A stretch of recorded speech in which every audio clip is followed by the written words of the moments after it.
Don Rafael Mendoza tenía 75 años y una soledad que pesaba más que cualquier cifra en sus cuentas bancarias. Vivía desde hacía más de una década en una mansión majestuosa a las afueras de Madrid, rodeada por jardines meticulosamente cuidados y muros altos que parecían querer protegerlo del mundo o alejarlo de él. Había sido un empresario brillante en los años 70 y 80, con inversiones en construcción, telecomunicaciones y tecnología. Hacía tiempo que ya no trabajaba, pero aún figuraba en revistas especializadas como uno de los hombres más ricos de España. Sin embargo, tras esa fachada de éxito y lujo, había un hombre profundamente herido. A lo largo de los años, había sido traicionado por quienes más confiaba.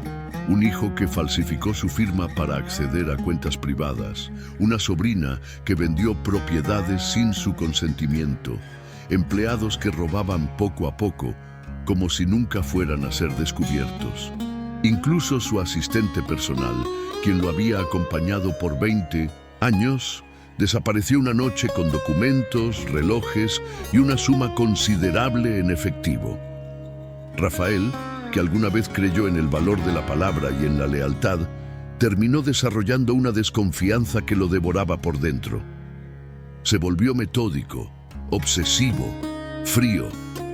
Cambió los cerrojos cada mes, instaló cámaras ocultas en todas las estancias y, lo más peculiar, creó un sistema cruel para evaluar a quienes trabajaban para él.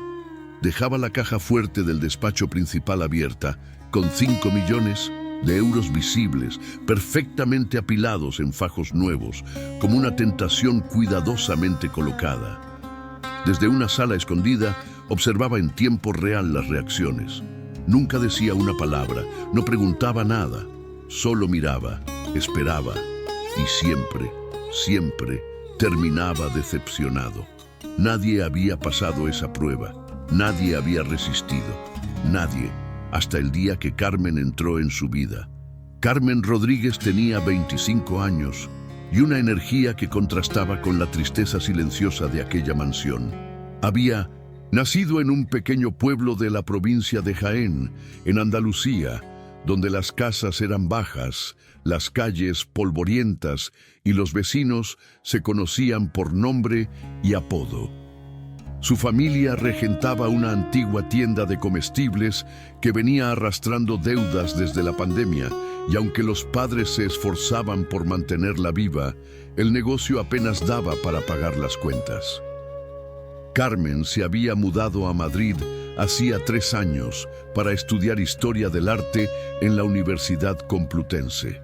Soñaba con trabajar en museos, restaurar obras o quizás enseñar en una escuela, pero la vida en la capital era cara y los turnos como camarera no alcanzaban.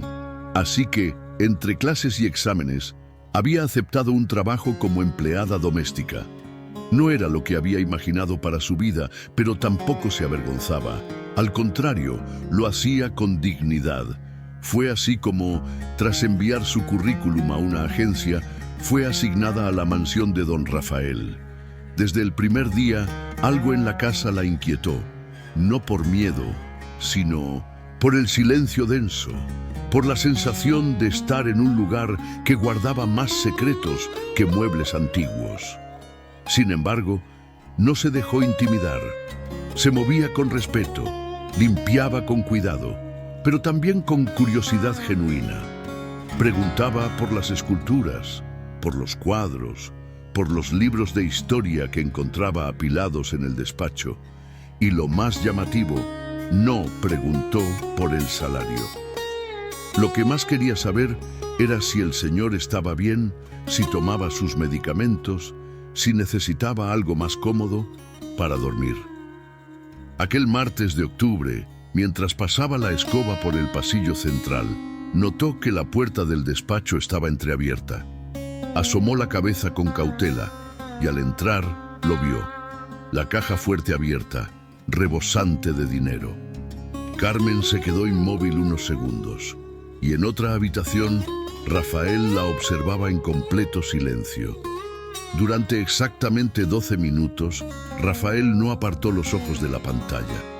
Estaba sentado en su sillón de cuero, con una taza de té a medio terminar en la mesita de al lado. Había aprendido a identificar patrones, la rapidez con la que alguien miraba alrededor, el movimiento instintivo hacia el dinero, la forma en que intentaban justificar sus acciones cuando los confrontaba. Pero lo que Carmen hizo fue distinto, muy distinto. Se acercó lentamente a la caja fuerte, no para tocar nada, sino para mirar en su interior con una mezcla de desconcierto y preocupación. Retrocedió un par de pasos, sacó su teléfono del bolsillo y marcó un número. Rafael escuchó desde la conexión directa con el sistema de cámaras cómo llamaba al número de la casa. Su voz sonaba firme, pero preocupada. Señor Mendoza, disculpe la molestia. Soy Carmen. Encontré la caja fuerte abierta en su despacho y quería avisarle. No toqué nada, pero pensé que debía saberlo. Rafael no respondió. No podía. Estaba sorprendido. Normalmente, cuando alguien llegaba a esa fase, descubrimiento, silencio, duda, el siguiente paso era siempre igual. Cerrar la puerta, mirar las cámaras o empezar a meter billetes en los bolsillos. Pero Carmen no solo no tocó nada, se quedó. Colocó una silla junto a la caja, cruzó los brazos y se sentó allí, como una centinela improvisada. Durante más de una hora no se movió. Rechazó a un repartidor que llegó con una entrega. No aceptó el almuerzo que otra empleada le ofreció y ni siquiera fue al baño. Solo miraba la caja, la custodiaba. Como si aquello fuera parte de su responsabilidad personal, como si su integridad dependiera de proteger algo que no le pertenecía. Rafael se reclinó en su asiento y por primera vez en mucho tiempo sintió algo parecido a respeto. Esa tarde, el sol ya comenzaba a inclinarse hacia el oeste cuando Carmen recibió una llamada que le hizo fruncir el ceño de inmediato. Su teléfono vibró varias veces hasta que decidió contestar, siempre sin moverse de su puesto junto a la caja fuerte. La conversación fue breve, pero el tono era tenso. Carmen apenas dijo unas pocas frases. ¿Cuánto falta para el vencimiento? ¿30,000? No puedo. Estoy en el trabajo. Dile a papá que resista, que ya veremos cómo lo solucionamos. Luego colgó, respiró hondo y miró de nuevo la caja, como si esta fuera una provocación constante. Rafael había captado todo, tanto por el audio como por la expresión de su rostro. No había duda. Aquella llamada era seria, y aún así, la chica no se movió. No intentó tomar un solo billete, ni siquiera uno, aunque sabía, porque él también lo sabía, que con ese dinero podía resolver el problema familiar al instante. 30,000 euros era lo que sus padres necesitaban para no perder la tienda. 30,000 frente a 5 millones. Una diferencia abismal. Pero Carmen no dudó. Media hora después, se levantó.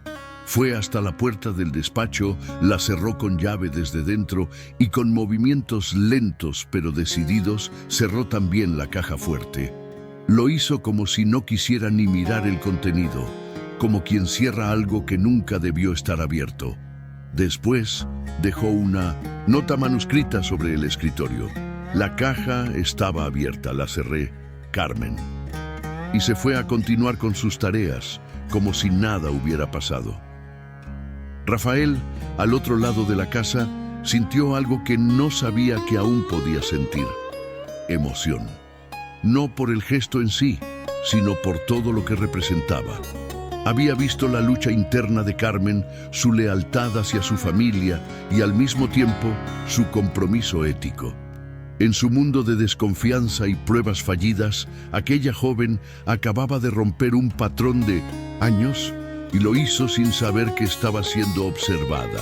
Carmen no sabía que, al otro lado de aquella casa silenciosa, alguien la observaba con una atención que rozaba lo reverente.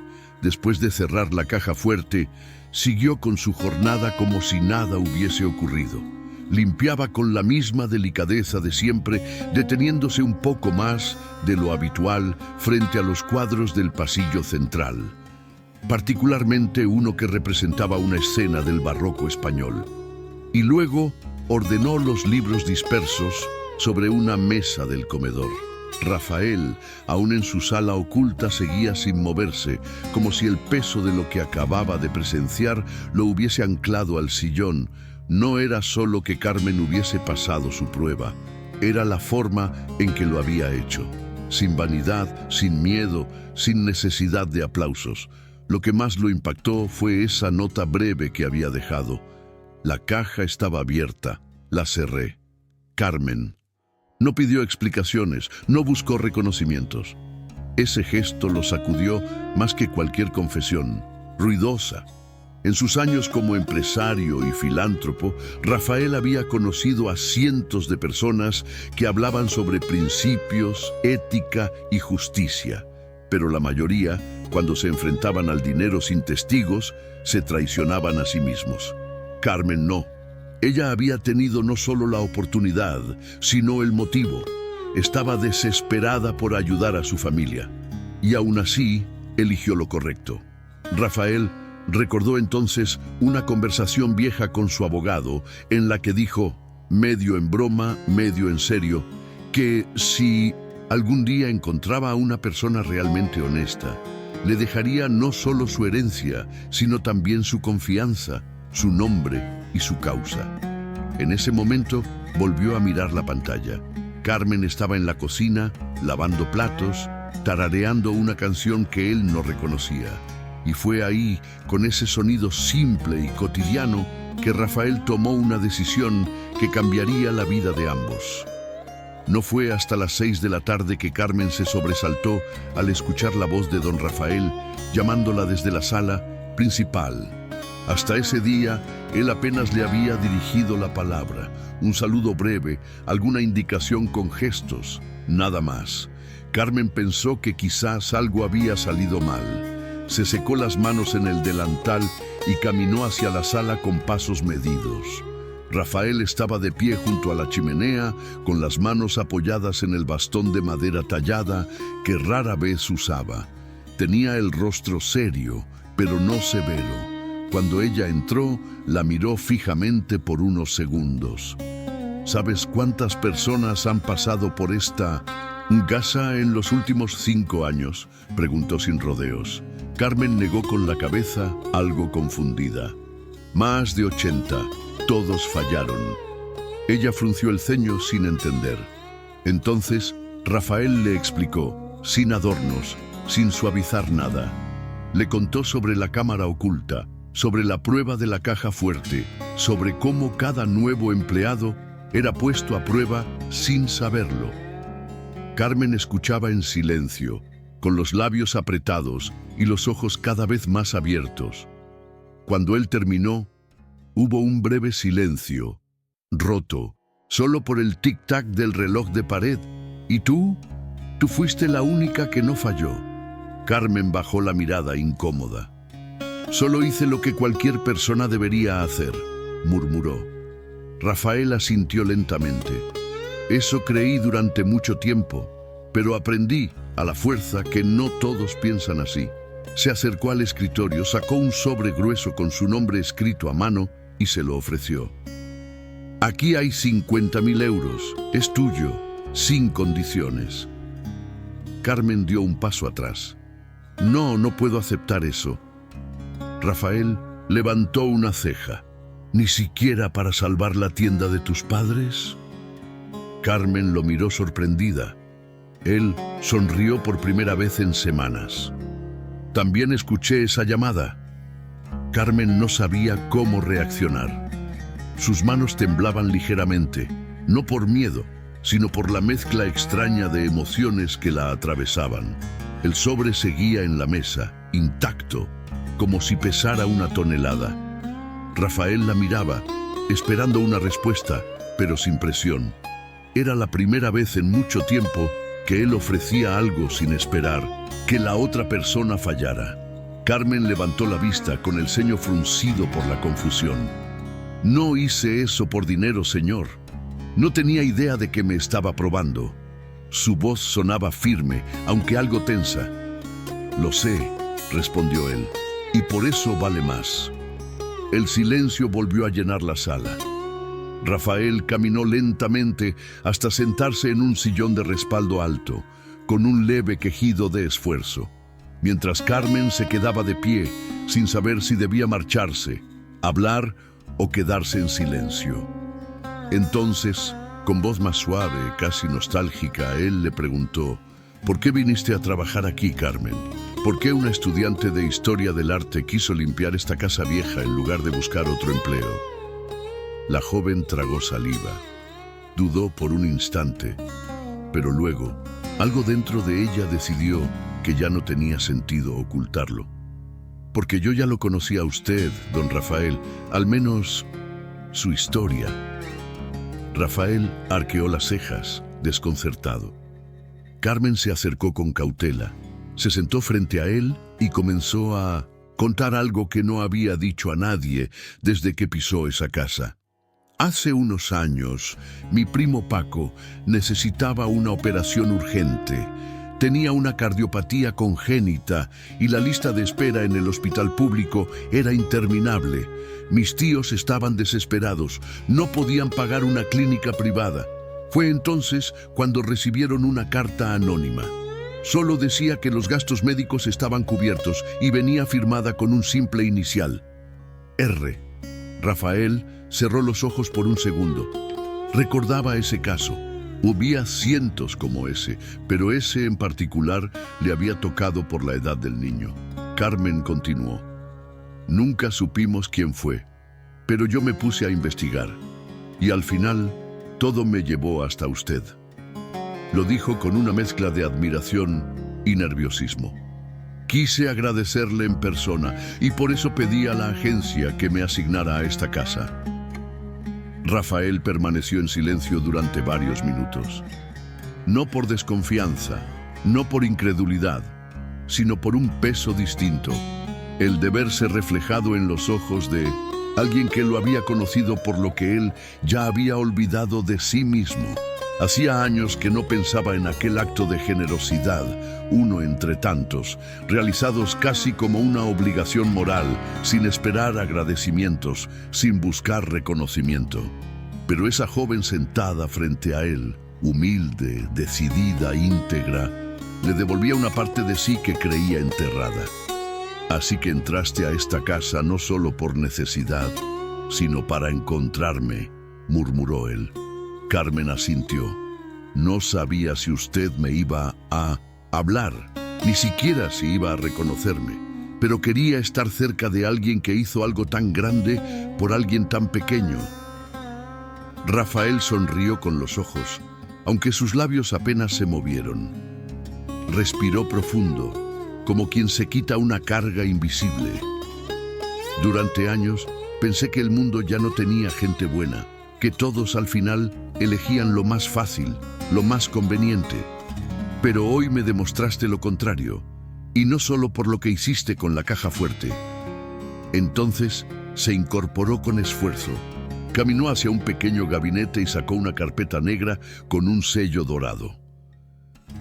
Llevo tiempo buscando a alguien a quien confiar esto, dijo, colocándola frente a ella.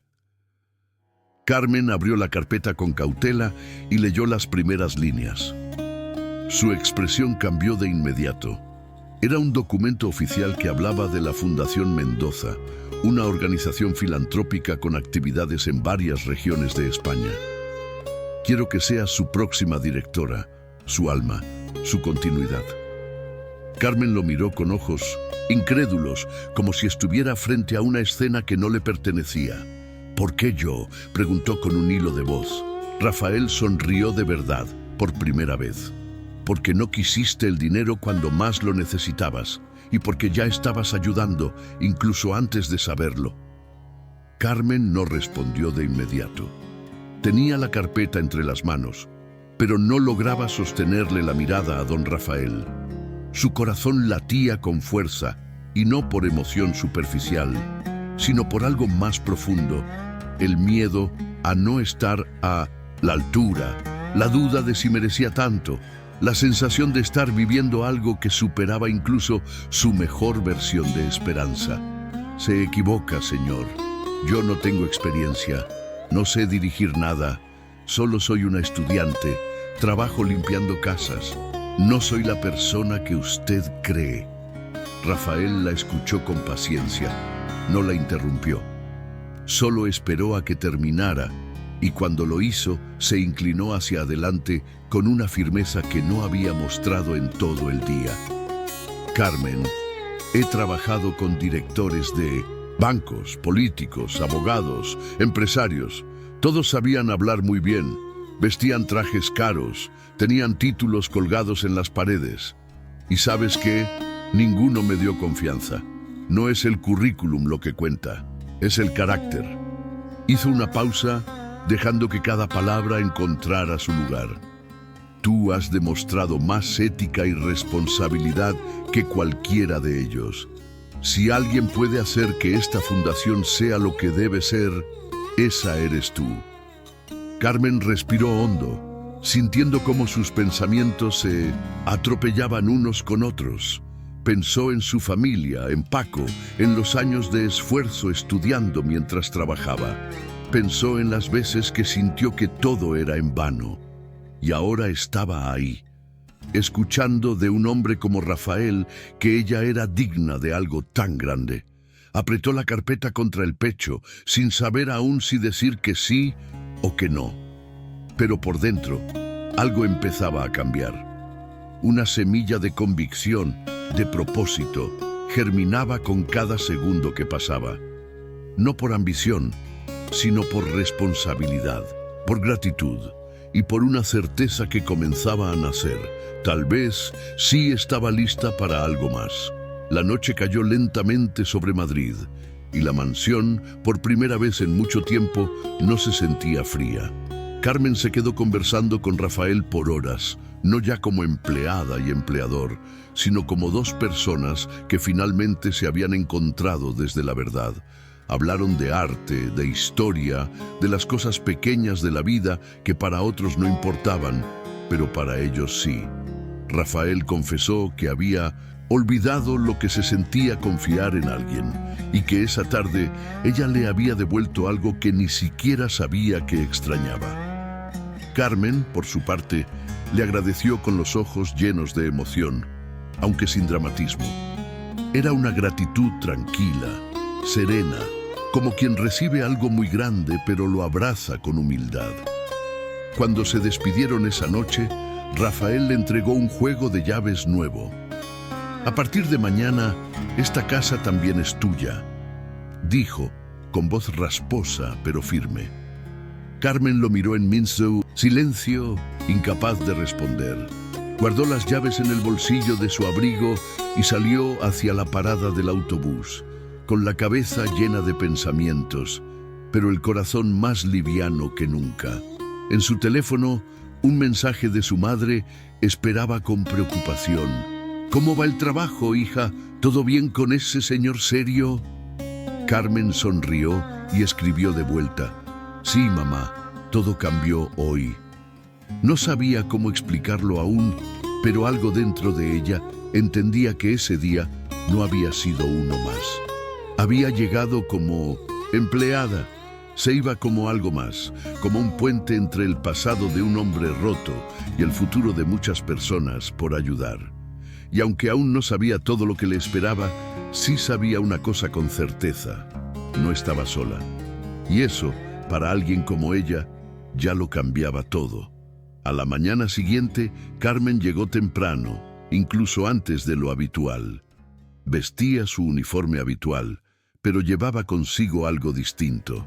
Una carpeta con apuntes, un cuaderno nuevo y una expresión serena pero decidida. Don Rafael la recibió en el comedor, con una taza de café ya servida y el periódico doblado a un lado. Había algo distinto en él también. Menos tensión en los hombros, menos rigidez en el rostro. Era como si una puerta invisible se hubiera abierto entre ellos. «Hoy no limpiarás ni una sola habitación», le dijo, señalando el asiento frente a él. «Hoy empezamos a trabajar en serio». Carmen se sentó, un poco insegura aún, pero con la voluntad de aprender y de no defraudar. Pasaron la mañana revisando los estatutos de la fundación, las causas que apoyaban, los proyectos que se habían abandonado por falta de gestión o por desconfianza en las personas a cargo. Carmen escuchaba con atención, tomaba nota, preguntaba. No intentaba impresionar, solo quería comprender todo a fondo. En un momento Rafael le mostró una lista de becas que se habían cancelado meses antes. Ayudas para jóvenes con talento en zonas rurales, propuestas culturales que nunca vieron la luz. «¿Qué harías tú con esto?», preguntó él sin esperar una respuesta académica, sino una sincera. Carmen tardó unos segundos y luego respondió: «Buscaría jóvenes que, como yo, no tienen nada asegurado, que lo intentan igual sin garantías y les daría la oportunidad de demostrar quiénes son». Rafael asintió satisfecho. No buscaba perfección, buscaba humanidad. Y en Carmen había encontrado eso que durante años creyó extinto: una moral limpia, una honestidad resistente incluso a las tormentas. Esa mañana, entre papeles, café y una vieja canción de fondo que sonaba en la radio, nació la nueva etapa de un proyecto que ya no le pertenecía solo a él, sino a ambos. Pasaron los meses y el cambio se hizo evidente. Carmen fue poco a poco asumiendo el rol que Rafael le había encomendado, no desde el poder, sino desde el servicio. No buscó aparecer en revistas, no dio entrevistas. Prefirió actuar en silencio, como había hecho siempre. La fundación, ahora llamada Red de Esperanza, comenzó a operar bajo un nuevo enfoque: formar, acompañar y confiar en jóvenes con valores sólidos, más allá de sus títulos o experiencias. Rafael, aunque ya no salía de casa con frecuencia, comenzó a recibir cartas, visitas de agradecimiento, informes de proyectos que antes solo existían en carpetas olvidadas. Y en todos esos gestos había una constante: el nombre de Carmen, mencionado con respeto, con afecto, con admiración genuina. La relación entre ambos se volvió más que profesional. Rafael empezó a verla como la nieta que nunca tuvo, y Carmen, aunque nunca lo dijo en voz alta, comenzó a quererlo como a un abuelo. Compartían almuerzos, discutían sobre arte, planeaban actividades para la fundación, como si se tratara de algo familiar. Una tarde, mientras revisaban propuestas en la biblioteca, Rafael le dijo algo que la conmovió sin previo aviso: «Gracias por devolverme la fe». Ella no respondió con palabras. Solo le tomó la mano y por primera vez lo vio llorar. No de tristeza, sino de alivio. Habían pasado ya muchos años desde 1900, la última vez que se sintió acompañado. Ahora, con Carmen a su lado, sabía que su legado no solo continuaría, sino que estaba en las manos correctas. Porque ese día, el de la caja fuerte abierta, no solo fue una prueba. Fue el día en que su historia cambió para siempre, y también la de ella.